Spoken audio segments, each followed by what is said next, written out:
এই যে দেখেন নদী ভাঙে, রাস্তা নাই, রাস্তা ভেঙে গেছে, কোনো বরাদ্দ আসে কিন্তু প্রত্যেক বছর বরাদ্দ হয় কিন্তু কাজ হয় না। এটারও একটা আমাদেরও কিছু সমস্যা আছে, আমরা মুখ ফুটে কিছু বলি না, বলতে হবে। আপনারা গ্রুপ 100 জন 50 জন গ্রুপ উলিপুরে যান, মানববন্ধন করেন, উপজেলা অফিস ঘেরাও করেন, আমার এলাকায় বরাদ্দ আসছে আমি পাই নাই কেন, আমার কেন রাস্তায় কাজ হচ্ছে না, এগুলো আপনাদেরকে প্রতিবাদ করতে হবে। এখন থেকে আপনাদেরকে প্রতিবাদ করতে হবে, দেখবেন সবাই সোজা হয়ে যাবে।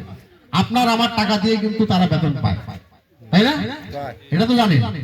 মানুষ বলে না জনগণের টাকা, জনগণের টাকা হলো ওইটাই। আমরা যে জিনিস খাই ওই কোম্পানি ভ্যাট ট্যাক্স দেয়, আমাদের কাছ থেকে ওই টাকা নিয়ে নেয়, তাই না? এই যে জামাটা কিনছেন 10 টাকা দাম, আপনার কাছে 15 টাকা নিছে, 5 টাকা কিন্তু সরকারে নিছে ওই কোম্পানির কাছে, কিন্তু টাকা নিছে আপনার কাছে। এটাই হলো জনগণের টাকা, বুঝতে পারছেন?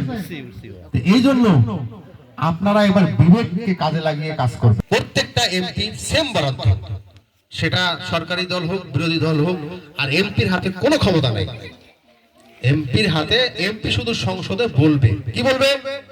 আমার অমুক এলাকায় এই সমস্যা, ওই মন্ত্রণালয়কে আমি বলছি যে আমার ওই সমস্যার সমাধান হবে কিনা, কবে হবে, দিতে হবে।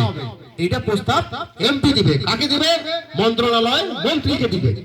মন্ত্রী তখন সাথে সাথে এই যে সংসদে নিয়ে এগুলো লাইভ দেখে না, ওটা কিন্তু রেকর্ড হয়, লাইভ দেখায় জনগণকে যে আমার এলাকার প্রতিনিধি এমপি, আমার এলাকার এমপি সংসদে আমাদের ব্যাপারে কি বলতেছে, আপনারা শুনেন না, শুনছেন না?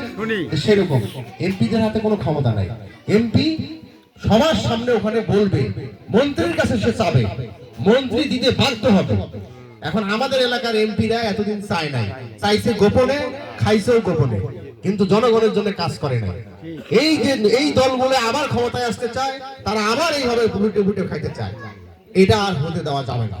এই জন্য আপনাদেরকে সজাগ থাকতে হবে, সচেতন হতে হবে, বুঝতে হবে কোনটা ভালো কোনটা খারাপ, এগুলো বোঝার চেষ্টা করুন।